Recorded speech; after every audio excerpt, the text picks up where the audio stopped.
Você sabe que os gênios, sabe, gênios mesmo, gênio da lâmpada, quem já viu Aladim, você sabe o que eu estou falando, né? Eles são uma figura mitológica de verdade, e não só do entretenimento. É uma figura criada na época pré-islâmica, ou seja, tem muito tempo, inclusive, não é? Perto ali, um pouco depois, alguns séculos depois do começo da era cristã, e se entendia pelo povo árabe, semita, de alguma forma, não é? Que os gênios, ou os genies, de onde vem inclusive a palavra em inglês, tinham poderes para abençoar. Quem já não sonhou em encontrar uma lâmpada mágica, esfregar e receber 3 desejos, não é? O que você pediria para um gênio quando ele te fizesse essa pergunta?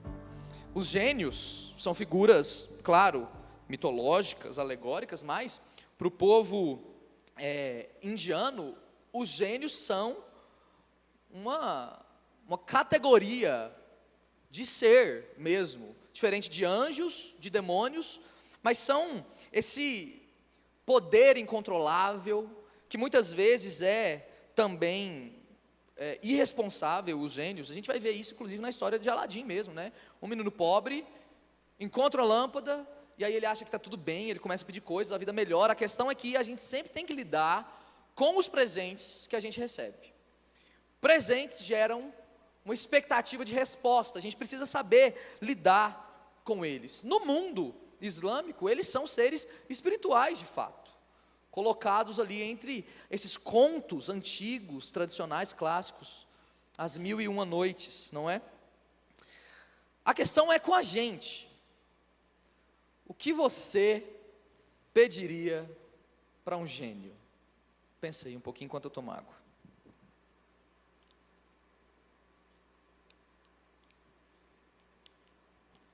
E mais do que isso, não é? Não só o que a gente pediria, 3 pedidos, mas será que a gente estaria pronto para lidar com as consequências dos nossos pedidos? Na vida de Aladim lá, no filme, na história, as coisas são problemáticas no final das contas. Vai gerando uma série de fatores que desencadeiam problemas para Aladim, para as pessoas que estão perto dele. E existem outras histórias de gênios também. E a gente saberia lidar com os nossos pedidos, que nós tanto desejamos para a nossa alma? A história bíblica é uma história de pedidos e de respostas. Vamos abrir no Salmo 67, para que a gente seja tomado pela mão, pela palavra do Senhor, numa espécie de análise de uma música, o Salmo 67, para a gente aprender um pouco mais sobre isso, e sobre o desenrolar do fato da gente ser abençoado de tantas formas. Diz assim o Salmo 67, que Deus tenha misericórdia de nós, e nos abençoe, que faça resplandecer o seu rosto sobre nós, para que sejam conhecidos na terra os seus caminhos, a tua salvação entre todas as nações. Louvem-te os povos, ó Deus, louvem-te todos os povos. Exultem e cantem de alegria as nações, pois governas os povos com justiça e guia as nações na terra.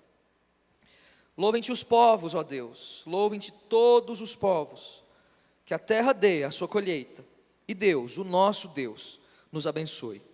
Que Deus nos abençoe e o temam todos os confins da terra. Bênçãos que nós controlamos, desejos de gênios viram ídolos que acabam controlando a gente. As bênçãos do Senhor acabam por nos transformar e nos fazer bem. O que fazer com bênçãos, com presentes, e de quem eles vêm? E o que eles fazem com a gente? Esse salmo, o Salmo 67, bem provavelmente era um cântico, uma música, como essas que a gente cantou aqui, que eram cantadas em festivais agrícolas da fertilidade de Israel, porque falam sobre bênção, a capacidade do Senhor de abençoar o seu povo e de trazer colheita, várias colheitas, de diversas formas, para o seu povo. É um cântico, então, que fala sobre bênção, sobre o desejo de Deus de abençoar o seu povo. E por que ele faz isso?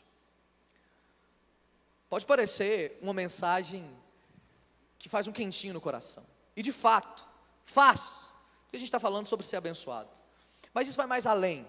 Existe um padrão bíblico que começa a ser desenrolado nesse salmo tão curto, que nos ensina a como lidar com aquilo que a gente recebe, para que isso não seja um parasita da nossa alma, e como um ídolo de fato faz, não é? Prometendo alguma coisa e depois roubando ela de volta, a gente não fique refém das coisas que a gente recebe como presente, mas de fato elas ganhem o seu poder transformador em nós e em outras pessoas. Quando a gente olha então, preste atenção, para o começo desse salmo, a gente vai ver, para começar, um pedido de bênção.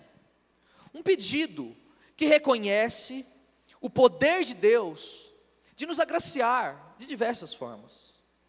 De formas físicas, materiais, de formas espirituais, emocionais, de várias e várias e várias formas. Nós somos, você também, é uma espécie de colecionador de bênçãos graciosas de Deus que a gente não sabe contar, como diz o hino, não é?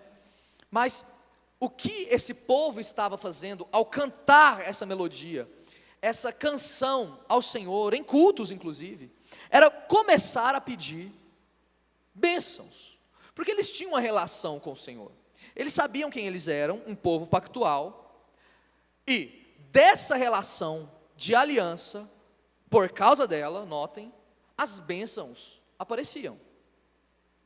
Não é que Deus era desconhecido desse povo, pelo contrário, eles o conheciam. E porque o conheciam, numa relação de intimidade, eles conheciam o caráter do seu Deus.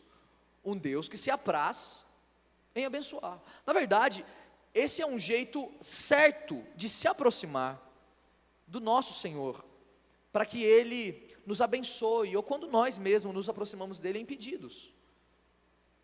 A própria oração dominical, oração do Pai Nosso, não começa, por exemplo, na frase, o pão nosso de cada dia nos dê hoje. A oração dominical começa na porta da frente e termina na porta de trás dos fundos, e essa ordem é importante. Pai nosso, que estás nos céus, eu reconheço quem Ele é primeiro, e como Ele se relaciona comigo. Ele é um bom Pai, e Ele não é só meu Pai, Ele é um Pai nosso, eu tenho outros irmãos. Venha o Teu reino, eu não quero fugir daqui, eu quero que a Tua glória venha, transformando a nossa realidade. Faça a Tua vontade aqui, como no céu. E aí então, os pedidos começam, o pão, o sustento diário, o que é necessário, nos dá hoje, amanhã o Senhor dá de novo, nos dá hoje, o nosso pão, nos livra do mal, do maligno. Então percebam, essa ordem é uma ordem orante, não só quando a gente para orar, mas da nossa aproximação com Deus. A gente reconhece quem Ele é primeiro. O povo de Israel tinha essa noção pactual muito profunda, pesada no seu coração. Aqui, nesse primeiro versículo, quando o salmista canta com o povo, que Deus tenha misericórdia de nós e nos abençoe e faça resplandecer o rosto sobre nós, ele está ecoando de forma muito natural para os ouvidos do povo israelita a bênção sacerdotal, a bênção de Arão, Números 6, 24, 25 e 26. Aquela bênção que às vezes nós pastores derramamos sobre a igreja, é uma bênção de um sacerdote sobre um povo. Lá em Números, é o sacerdote que abençoa. Aqui, no Salmo 67, não é o sacerdote que abençoa, é o povo que pede essa mesma bênção. O povo como um todo, não só individualmente alguém, apela para o Senhor: Senhor, vira o teu rosto sobre nós.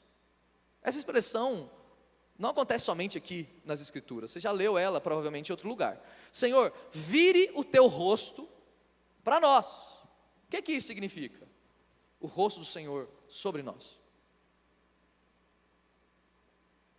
É um pedido profundo por bênção. O que é ser abençoado? Nos termos bíblicos, na linguagem da Bíblia de Israel, é literalmente ter o rosto de Deus não contra nós, de costas para a gente, mas Ele nos vê, Ele está olhando para nós, e o fato de Deus estar de frente com o seu povo, já é suficiente para que a gente se acalme nos nossos pedidos, porque se Ele nos vê, Ele cuida de nós, não é preciso nem pedir inclusive. O que a gente pede anteriormente, inclusive como uma bênção aqui, modelo nesse salmo é: Senhor, vire para mim, para a minha família, fique a meu favor, me abençoe olhando a minha vida, a minha segunda-feira, a rotina que me tenta alargar os propósitos que o Senhor tem me chamado como discípulo para viver. Vire o teu rosto sobre nós e nos abençoe. Esse é o pedido de Israel, por causa daquela filiação, dessa identidade primária, fundante, do que é a vida com o seu Senhor. E aí aqui, o texto já faz uma transição para aquilo que vai ser o tema do resto do Salmo. O que é o que a gente faz com essa bênção. O verso 2, olha só, diz o seguinte: para que, em conexão com o pedido da bênção no versículo anterior, para que sejam conhecidos na terra os teus caminhos, a tua salvação em todas as nações, entre todas as nações. Por que Israel está pedindo uma bênção? Por quê? Para que as nações, os povos de maneira geral, sejam também povos, gente, que conheçam os caminhos da salvação. Esse termo é literalmente assim: qual é o caminho do Senhor? Ou o padrão de ação do Deus de Israel. Como Ele age quando Ele encontra um pecador, como Ele age quando Ele encontra uma família. O que Ele fez por nós. Que todo esse padrão de ação de um Deus que é Salvador, seja conhecido por todo mundo e não só para nós. Esse é, meus irmãos, de forma muito clara, como um padrão nas Escrituras, um chamado, não só para Israel, mas para a humanidade como um todo. Lembra só de Adão, de Eva. Deus cria o primeiro casal, a humanidade inteira, a gente, estava lá nesse casal. Adamá, esse nome no hebraico significa literalmente humanidade. A humanidade era aquele casal.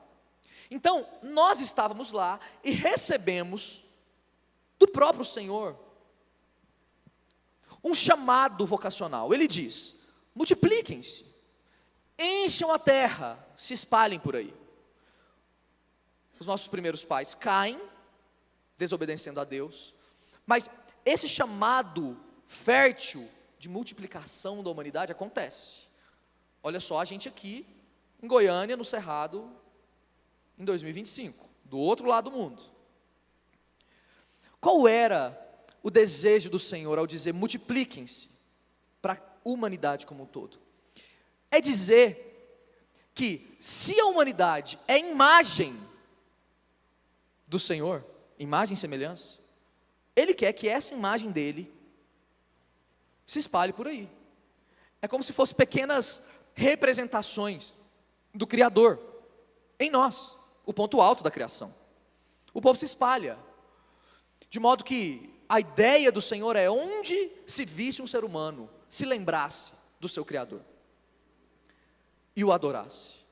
Deus abençoou a humanidade para que ela se multiplicasse, abençoando todo mundo com a imagem do Criador. Isso vai adiante.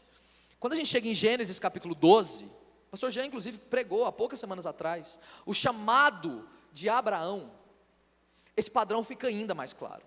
O que diz lá, gente? Abraão era um cara que não merecia, saiu de uma terra de Ur, era um pagão, e Deus chama e faz promessas para ele, e diz: eu vou te abençoar, profundamente, e você será uma bênção.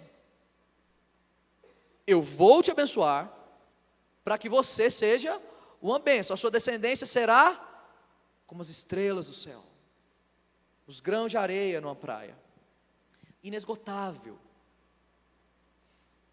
multiplicação. Esse é o padrão bíblico. Deus nunca, prestem atenção nisso, Deus nunca abençoa ninguém, sem que com essa bênção, esteja um chamado, para que a gente abençoe, e continue esse ciclo de bênção, que Deus iniciou. Esse era o chamado de Israel então. Se Abraão era o pai de Israel, o patriarca, Abraão, Isaac, Jacó, os seus 12 filhos, Jacó é Israel. Esse chamado continuava neles, abençoem, porque vocês foram abençoados. Isso chega até essa altura. O povo já formado, há anos e anos na sua terra. Qual era o chamado? O mesmo. Deus abençoou o seu povo.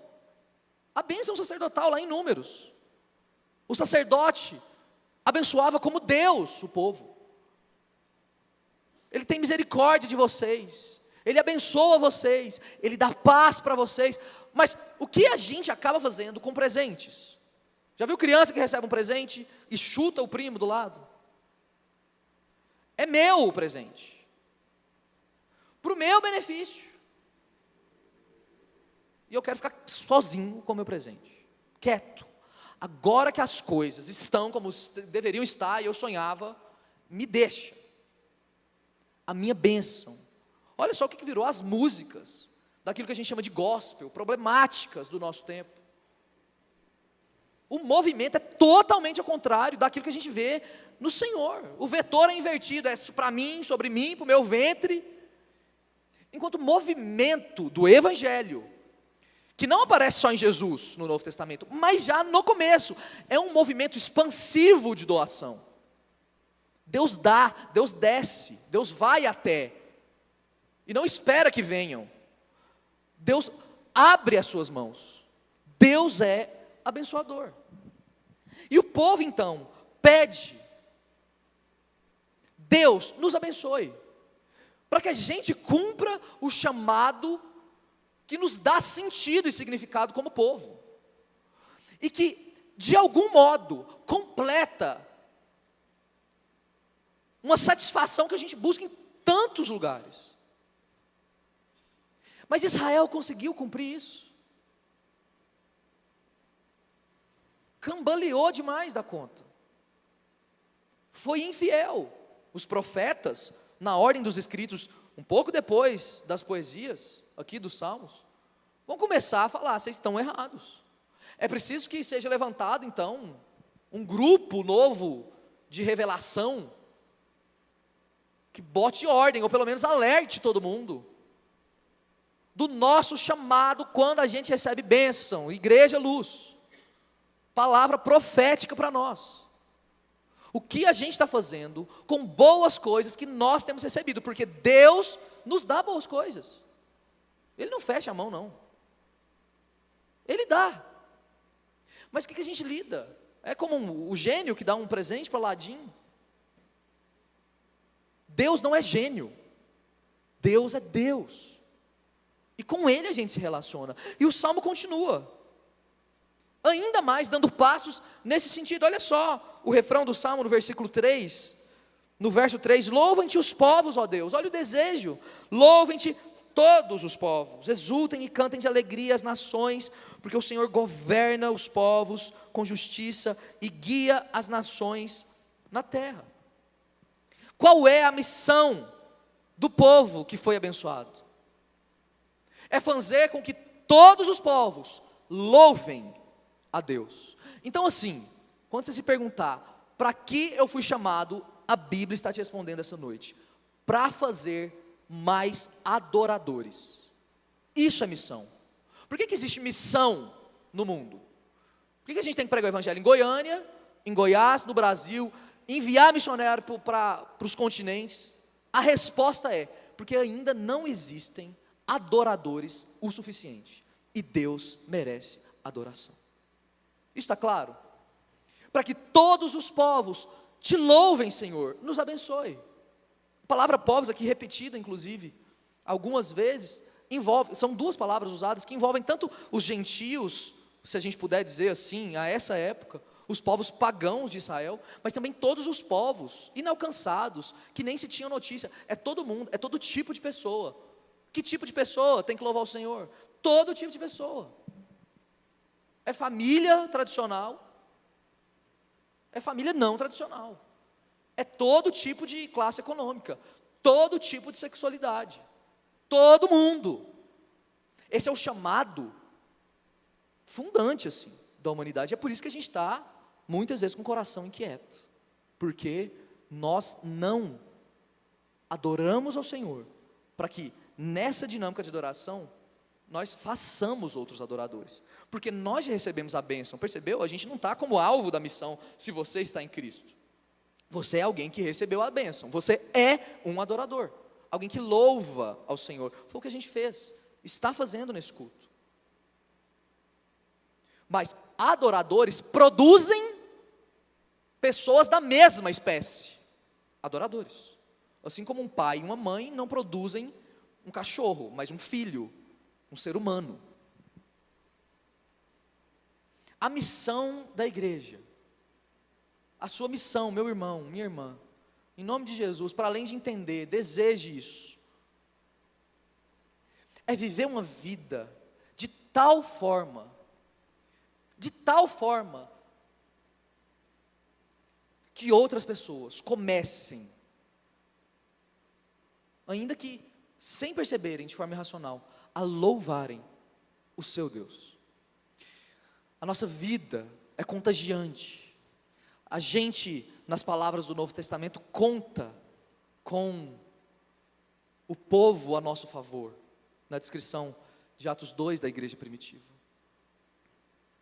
O povo gosta da gente, porque nós recebemos bênçãos que não param em nós. Louvem os povos, Senhor. O Senhor nos abençoou para que todos louvem ao Senhor, não somente a gente. Olha só, isso estava na letra de Israel. O que vai virando isso? Um povo cada vez mais fechado para si, que pensa que a sua identidade, meu Deus do céu, como que a gente também é tentado com isso? A identidade desse povo estava no fato deles serem um povo que compartilhavam uma mesma raiz genealógica. Nós somos filhos de Abraão. Quantas vezes a gente não fala, em outros termos, que a gente é filho do que, sei lá o que, do presbiterianismo? Ou, se esse não for um problema para nós, a gente se apoia no fato de que a gente vem na igreja todo domingo. Essa é a nossa descendência. O desejo do povo do Senhor, então, é que todo mundo louve ao Senhor. Todo mundo para dentro. Casa cheia. Não só a gente. É bom que a gente louve o Senhor, é muito bom. A gente tem o nosso sotaque, nosso vocabulário. A gente se entende. Mas desde aqui, é bom entender isso. Não é só a igreja no Novo Testamento que é uma igreja impulsionada para fora, que é o que a gente é. Isso já era um plano do Senhor para todos os povos.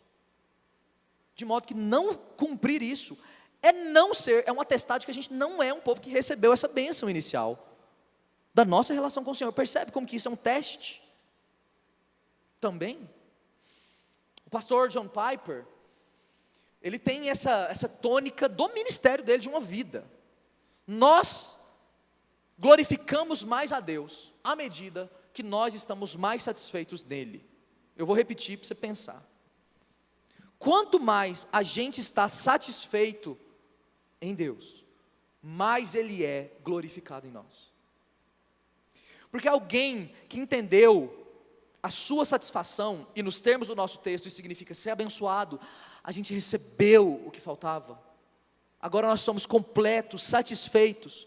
Alguém que está satisfeito no Senhor, que tem nele todo o seu prazer, inevitavelmente vai dar a ele glória, o que significa missão. Que todos os povos louvem ao Senhor. Quer um exemplo horrível, negativo, para você não seguir disso? Bíblico, inclusive. Jonas, um profeta. Está aqui, o livro dele está aqui na Bíblia, como palavra de Deus para nós. Não siga Jonas. Interessante que o livro de Jonas não é um profeta profetizando, é a história de um profeta. E como essa história é profética para nós, no sentido de chamar nossa atenção. Vocês lembram? Jonas era um ministro de Deus. Ministros de Deus devem representar Deus, não é? Que Deus abençoe líderes, professores, presbíteros, pastores. A gente deve testemunhar nada menos do que o caráter de Deus. O Jonas também. O chamado para ele foi o quê? Jonas, bora ir para longe, missionário. Está vendo? No Antigo Testamento tem isso. Ele pega o barquinho, e é muito interessante. O livro de Jonas, inclusive, o gênero literário dele é sátira, ironia. É tudo ao contrário, é uma bagunça. O cara que deveria representar Deus representa o oposto de Deus. Era por ir por terra para um lugar, ele vai por mar para outro. Aí os pagãos no mar, que deveriam ser contra Deus, temem a Deus quando a chuva e a tempestade tomam o barco. Jonas cai no mar, volta para esse lugar original a contragosto, chega lá em Nínive, ele prega um sermão dos mais ruins que tem, rapidinho assim, arrependem-se logo, que dentro de 40 dias, tudo vai ser subvertido, vocês vão, julgamento, fogo do céu. E o que ele esperava é que isso acontecesse logo, e que ninguém se arrependesse é nada. É um jeito de pregar sem querer o resultado. Não dá para explorar isso mais, mas percebam como que esse livro de 4 capítulos do profeta Jonas mostra para a gente que Jonas não revelou o coração de Deus. Qual é o coração de Deus? Que todos os povos o adorem. Quem é, gente? A sua Nínive. Amanhã. Cadê essa porção de gente que você não queria lá no fundo do coração, que se encontrassem com o seu Deus? Porque você vai ter que lidar com elas. Mas o desejo do coração de Deus é transformá-las. Lembram, bênção de Deus não é só para ser usada, ela transforma a gente. Temos a notícia que muda tudo. A gente está falando como igreja. Muda tudo, muda a gente. Transforma o ódio em um amor profundo pelas pessoas. Essa é a nossa missão, o nosso chamado. Que não é sobre livrar pessoas. Eu queria que a gente entendesse, fosse entendendo isso mais. Fazer missão, pregar o evangelho, não é livrar gente do inferno, não. É fazer com que as pessoas conheçam a Deus. Essa é a grande coisa da vida de um ser humano, meus irmãos. Ser livre do inferno é uma consequência, nesse sentido, periférica, inclusive, das Escrituras Sagradas. Nós queremos que todos os povos louvem ao Senhor, e não que todos os povos sejam livres do inferno. E isso faz diferença na hora que a gente se relaciona com o nosso chamado do Senhor. Ele nos abençoa, para que a gente abençoe outras pessoas com um tipo de vida que inspire louvor. Então preste atenção, a adoração ou louvor, né, como o Salmo diz, é tanto o combustível da missão, porque nós nos tornamos adoradores, quanto o alvo da missão, fazer adoradores. No final das contas, é sobre adoração. Olha a música que a gente cantou aqui, essa noite, sobre a mulher samaritana. Esse texto é sobre Jesus, não livrando uma mulher do inferno, é Jesus fazendo uma adoradora, que na verdade estava adorando seus maridos, que não eram maridos nada. Ela estava buscando água no poço, e Jesus está dizendo, você está pegando água salgada, está te dando mais sede cada vez mais. Você precisa encontrar adoração, e ela fala isso, olha que interessante, a gente vai adorar aqui ou acolá, Jesus fala, chegou a hora já, que não é sobre isso, é sobre adorar, em espírito e em verdade. E ela sai, o que essa mulher faz, gente, no texto? Ela ganha a aldeia dela inteira para Jesus, porque ela recebeu uma bênção de satisfação no seu Senhor, e isso ficou incontrolável, e ela fez outros adoradores, por causa da satisfação da sua adoração ao seu Senhor. A pergunta é, por que a gente não tem feito outros adoradores do Senhor? E a resposta também está clara, talvez seja, porque nós não estejamos o suficiente satisfeitos no nosso Senhor que nos salvou. O quanto nós desejamos, amamos o Senhor de todo o coração, o quanto Ele não é para nós, uma parte de nós, mas tudo que recebemos, nós recebemos dEle, a ponto de qualquer coisa ser pequena demais, diante dEle. O quanto nós vamos levar isso ao fim, na nossa santificação, e na nossa resposta, meus irmãos. Crianças não reproduzem, mas adultos reproduzem. Nós vamos ser criança na fé para sempre. O Senhor tem nos chamado como igreja a abrir as tendas. Nós chegamos, como igreja, irmãos, nós chegamos em um momento em que, se a gente parasse, a gente viveria muito confortavelmente, com a nossa boa teologia, com os nossos bons processos. Glória a Deus por isso, glória a Deus. Nós somos fruto disso. A questão é que nós estamos sendo abençoados, e tem muita cadeira aí vazia do nosso lado. Qual o maior presente? Eu fico pensando isso, e eu estou pregando assim, no alto do meu temor. Qual o maior presente para a gente? A não ser esse de ouvir assim, na minha casa aconteceu salvação, na minha casa, na minha mesa, com meu amigo. E às vezes não só a salvação, mas a missão de testemunhar. Pessoas foram impactadas pelo jeito que eu trato o garçom. Eu sou chefe, mas olha o jeito que eu trato o meu empregado. Pela lógica do reino que eu faço parte, não pela lógica do mundo. Isso é subversivo e tem um poder explosivo no mundo. Esse é o chamado da igreja. Amém, irmãos? É algo que estica a gente. Mas está aqui uma coisa que pode deixar essa missão mais simples. É isso que eu falei. Às vezes o que falta então não é a gente ficar pesando assim, meu Deus, eu tinha que falar de Jesus para alguém, mas eu estou cansado hoje, é muita rotina. E a gente pensa isso, é natural. Talvez o jeito de combater esse pavor e medo do outro, é com uma coisa positiva: a nossa satisfação no Senhor Jesus. Se nós estivermos satisfeitos no Senhor Jesus, que Ele nos ajude, o fato da gente testemunhar não vai ser nenhum tema para nós, vai ser o que a gente é. A gente vai amar isso, a gente vai colher isso, porque nós fomos abençoados, e agora a gente não interrompe o ciclo da bênção que nos alcançou.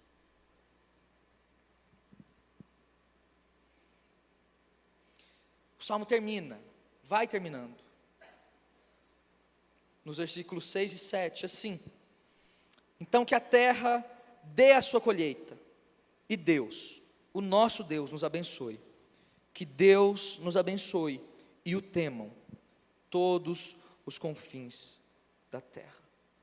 Aqui no Salmo, a figura usada para a bênção que aconteceu, ou seja, Deus respondeu aquela oração do começo, é a colheita. Deus da chuva. O povo dependia muito disso, muito mais do que a gente. A gente tem mais tecnologia para lidar com isso. O fato de Deus ter dado chuva para Israel num lugar seco nesse ano não significava que Ele daria no ano que vem. E esse povo estava então ansiando por uma espécie de confiança em Deus que traria a bênção do Senhor. E eles estavam respondendo: Senhor, nos abençoe para a gente abençoar outros. E no final do Salmo parece que isso acontece. Deus dá essa colheita. Nós queremos colher. Colher trigo? Colher uvas, azeitonas? Sim. Mas colher os povos. Colher o louvor dos povos. A alegria das nações, como a palavra diz. Todo mundo, toda gente diferente, alegre, no sentido de alegria, no sentido de satisfação mesmo, completude, em quem Deus é. E isso acontece, que Deus nos abençoe. Então as nações são atraídas para Israel, como um luzeiro, esse era o chamado original, seja luz para o mundo. A ideia era, nós temos aqui um grupo de pessoas, literalmente isso, tá? O chamado de Israel no Antigo Testamento, um grupo de pessoas que Deus escolheu, isso é eleição, doutrina bíblica, para que esse povo seja luz para o mundo, tanto indo quanto refletindo essa luz. Olha o nosso nome como igreja, inclusive. Então o mundo ficaria encantado com o nosso jeito de viver. Isso é verdade ou não é verdade, gente? Vamos fechar as portas e ir embora, se a gente se impressionar com a beleza teórica disso. É verdade ou não é verdade? O mundo está sendo contagiado pelo nosso jeito de viver, pelas nossas sensibilidades, que Deus colocou em nós, como discípulos dele. Então as nações eram atraídas por essa bênção, se aproximavam de Israel, como luz, como luzeiro, de fato. É isso que tem acontecido entre nós. Porque nós podemos pedir, isso é para nós mesmos, podemos pedir as bênçãos do Senhor, mais que isso, nós devemos pedir. Um pai abençoa seus filhos, tem prazer em abençoar, olha só, a gente não tem um gênio, de novo, a gente tem Deus, e Deus, como revelado nas Escrituras, gosta de dar presentes. A questão é que os nossos presentes, que a gente pede, podem nos afastar dele que nos deu esse presente. Aí esse presente vira uma má notícia. A gente já foi aproximado. Deus nos dá presentes como filhos dele. Então nós podemos pedi-las. Mas como Deus vai responder? À medida que essas bênçãos que a gente pede sejam então para nós, uma forma, um meio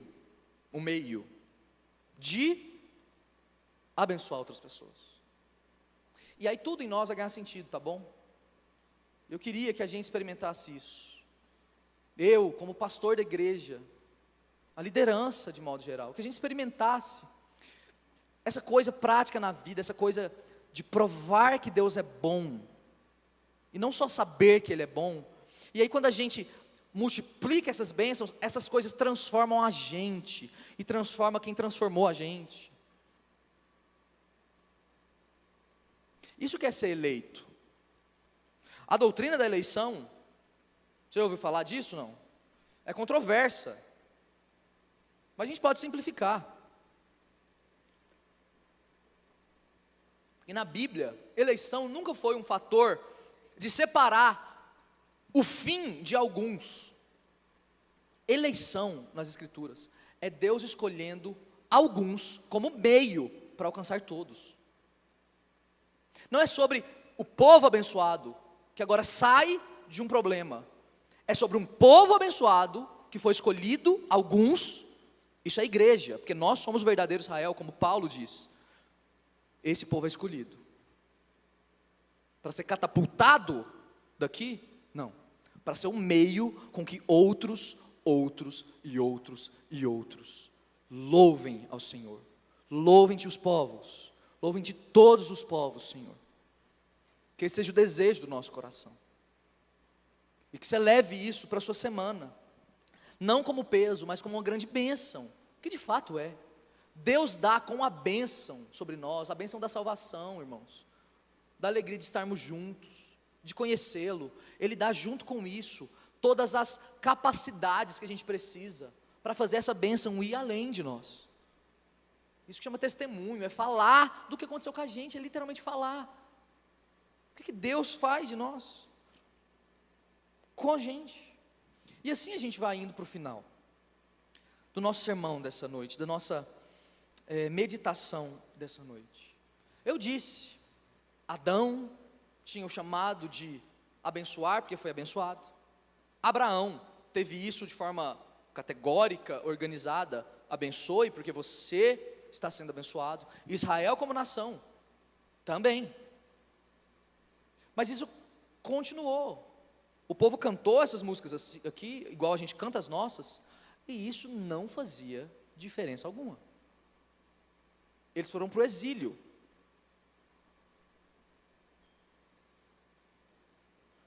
Lugar assim, que já é um terror para qualquer um.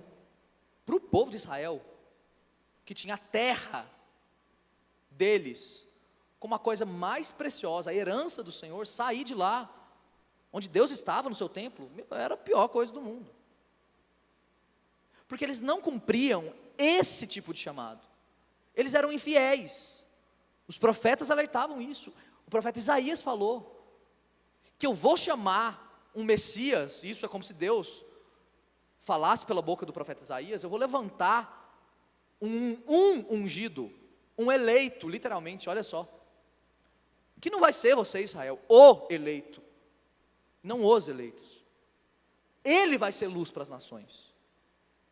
Ele não vai interromper a bênção, mas vai abençoar agora para além dos muros de Israel. E nós chegamos até Jesus, o verdadeiro pai de Israel, de onde toda a igreja diversa, como as 12 tribos, procede. Ele é a luz para os povos. Ele diz sobre ele: eu sou a luz do mundo. Eu abençoo. O ministério de Jesus é quase o tempo todo dando sinais de que Deus, então, se Israel não abençoava, Ele está abençoando, chamando mulher cirofenícia, pregando fora dos arraiais de Israel, chamando gente diferente, curando pessoas, porque ele era o abençoado. A sua relação com seu pai era completa e definitiva. Ele morre, ressuscita, e a igreja nasce pelo poder do Espírito. A igreja, eu, você, nós é que somos o verdadeiro cumprimento desse salmo antigo, porque nós estamos em Cristo, que nos abençoa e nos representa como Israel não conseguiu fazer. E Deus então aceita o sacrifício do seu filho e aplica ele a nós, e nos abençoa, e agora diz para nós: sejam uma luz para as nações, porque vocês têm o que é preciso. Eu derramei o meu espírito, o espírito de Cristo sobre nós. Quanto isso é grave, profundo, precioso. A igreja começa a crescer. Só no Pentecoste, em Atos 2, tinha tudo quanto é tipo de gente. Era um sinal daquilo que Deus está fazendo através da sua igreja. Esse sinal acabou, meus irmãos. Se nós não vamos pegar um avião e ir para o continente africano, para a Ásia, para a Europa pós-cristã, qual é o todo tipo de gente que nós vamos alcançar aqui mesmo, no Jardim América? A gente está pronto para isso? A resposta bíblica é que não precisa nem pensar, nós estamos prontos, porque não tem a ver com a gente recebeu a bênção que nos faz abençoar. E a descrição final é gloriosa. Em Apocalipse 7, 2 versículos, versículo 9 e 10, essa é a visão que o apóstolo João tem. Depois disso, olhei e diante de mim estava uma grande multidão, que ninguém podia contar, de todas as nações, tribos, povos e línguas, em pé, diante do trono e do Cordeiro, com vestes brancas e segurando palmas. E eles clamavam em alta voz: a salvação pertence ao nosso Deus, e não ao Deus deles mais, ao nosso Deus, que se assenta no trono, e ao Cordeiro. Essa é a realidade definitivo. Todos os povos, toda a gente, diante do trono do Cordeiro, louvando, cantando, como esse salmo pede. Toda a gente. Quem Deus quer usar para fazer isso acontecer? Isso vai acontecer. Não é que não vai acontecer se a gente não se aprontar. Isso vai acontecer. A pergunta é mais profunda ainda. Você deseja fazer parte disso? Você deseja ser parte da bênção que flui através de você? Vamos orar? Senhor Jesus, Tu és Deus abençoador. Os Teus presentes sobre nós, Senhor, sobre a minha vida, a minha casa, são coisas que me constrangem, Senhor. O Senhor me livra de tantas coisas. O Senhor está à minha direita, à minha esquerda, em cima, embaixo, na frente, atrás. Cristo à minha frente. É assim com os meus irmãos. Está sendo assim o tempo inteiro. As células do nosso corpo têm funcionado e a gente não faz nada para que isso seja assim. O Senhor cuida de nós. E a maior bênção, a maior delas, nós recebemos do Senhor. Nós não precisamos de mais nada. Então, Senhor, em nome de Jesus, sobre nós como família, como igreja, luz aqui, nesse lugar, essa noite, em nome de Jesus, Senhor, pelos méritos de Jesus mesmo, não por nós, faça com que esse desejo, essa satisfação, esse amor profundo colocado no Senhor, experimentado todo dia, seja real em nós. Nós te amamos, Senhor, queremos te amar com tudo que a gente tem. Queremos demonstrar isso para o Senhor, que nós te amamos. Porque isso é verdade, a gente é chamado a isso. Agora, Senhor, nós te pedimos, em nome de Jesus, que isso, Senhor, não seja para nós uma pedra de tropeço, um desejo de uma lâmpada mágica, mas seja uma bênção do nosso Redentor. Nós lidamos com um Pai, não com alguém que barganha com a gente.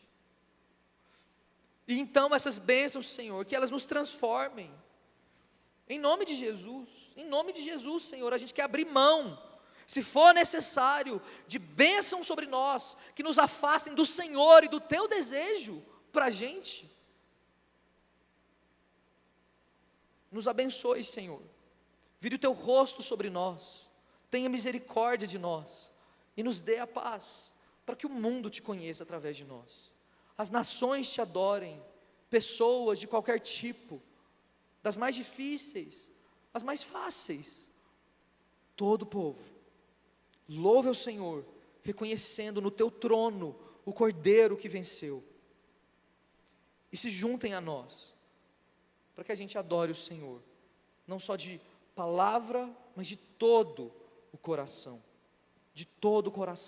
caminho a caminho, dia a dia. Faz da nossa igreja, cada vez mais, uma igreja que depende do poder da notícia, da bênção que nos alcançou. Esse é o poder do Evangelho que muda tudo. Ele mudou a gente, e Ele pode mudar qualquer pessoa.